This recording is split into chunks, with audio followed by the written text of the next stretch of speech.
stories about the Sunset Strip at sunset. All right, here we go. California stories, taking you on your California vacation. We're looking at the sunset. How do you like that? All right, so anyways, how I joined Imagine World Peace. Well, I played a show. I first saw them at the Whiskey. It was so packed I was up against the very back wall, and it was a Whiskey No Bozo jam. I was promoting my band Dirty Tricks, and they were incredible. But I couldn't get anywhere near them because they were so packed. And I was like, wow, how do you get in a band that's this popular? I'd never seen any band that packed their whiskey like that. And anyways, so then I played a show with them at the Music Machine with Glamour Punks and in my band Dirty Tricks. It was Dirty Tricks first, Glamour Punks second, and Imagine World Peace third. And they played, and Glamour Punks played, and they were amazing as well. Loved the Glamour Punks. And well, anyways, and Imagine World Peace was going to Chicago after the show, and I was like, because they had a van. They were telling us, they were loading up their van, and they're like, yeah, we're going to Chicago right after this show. The only reason why we did it is, Shawnee's telling me, is because we just needed the gas money, like $400 they got paid to drive to Chicago. And anyways, to do a demo with Sean Freehill. Anyways, a producer.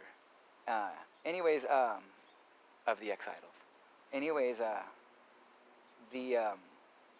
then I saw them at the Palace because they were playing a show with Back Alley Sally, who the bass player and drummer was our singer of Dirty Tricks' roommates.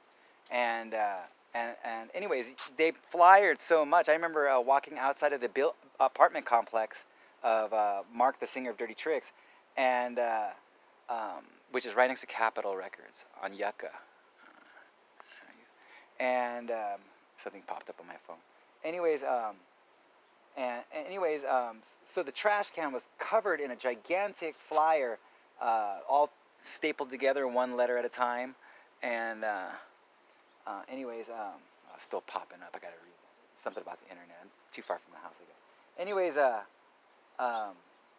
gigantic Imagine World Peace for the Palace show. And I was like, what? Wow, that's a heavy duty, covered the trash cans for the entire apartment complex. Just covered. So it was that big. And when you walked out the door, there it was. And apparently they did that at all the apartment complexes in Hollywood.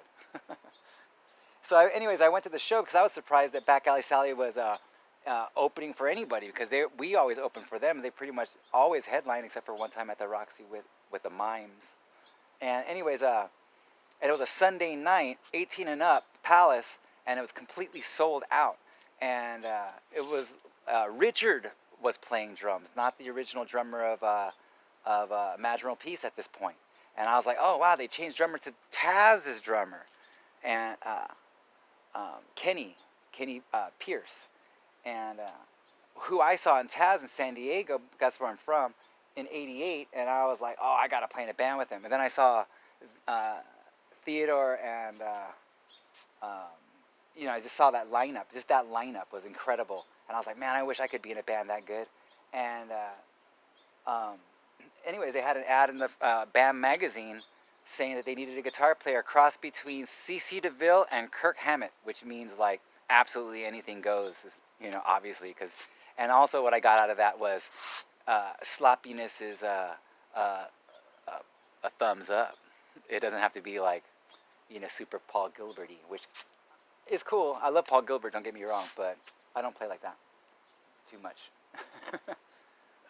Anyways, so I answered the ad and got the audition, sent in a tape, and they called me up, a flyer of Dirty Tricks, and they called me up and asked me to come down, or they actually went to the Gazaris. My arm's getting tired here. Went to Gazaris to see me play, but they were late and missed the show. But they went to the show, and I was talking to him in the balcony and stuff. And anyways, they asked me to come down and jam with them, and I did. And Theodore was playing drums, and I'm like, what happened to Kenny? Because I was really like into playing with Kenny. The idea of joining a band with Kenny was like, whoa, that'd be amazing. The guy that I saw do the drum solo with Taz, that guy, the Jess Piccoli looking guy, who I just talked to on the phone, told that story to you not too long ago. Anyways, Anyways, he wasn't in the band. I said, what happened? And they said, oh, him and Theodore got in a fight because he felt like he was getting pushed around, and they were arguing, and then Kenny jumped up out of the drum stool and started trying to strangle Theodore, which is kind of funny because they're really close friends to this day, and they hang out all the time. That's how I talked to Kenny. He was in the car with Theodore just like 2 months ago, 3 months ago. And anyways, man, my arm's getting tired. Um, they said, do you know any drummers? And the reason why I bring this up is because somebody just wrote me and asked me about, you said Lance was the drummer, but wasn't, Rachel just wrote me and saying, you said Lance was the drummer, but wasn't, Richard was a drummer, you know? And I'm like, yeah, and so this will explain it. So Richard ended up joining a band with Rudy Sarzo and the guitar player John Lowry, John Five in Motley Crue now. And Theodore didn't like that. You got to be in only one band. So I think that they like kicked him out or argued about. I think that's what happened. But they tried not to say bad things about each other. You know, you don't quite get the full sentences.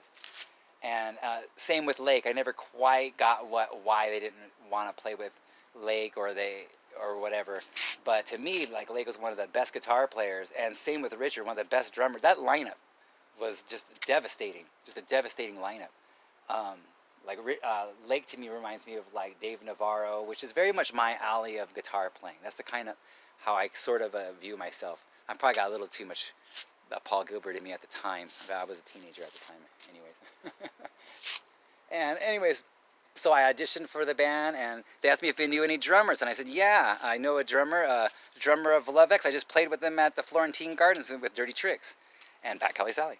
And the drummer was incredible. And they go, oh, no, not another drummer from Love X. And I'm like, oh, that's right. Kenny from Taz, he formed the band. That's his band, Love X. And he left to join Imaginal Peace, which then he strangled Theodore and then formed his own band called Soul, and who is actually putting an album out.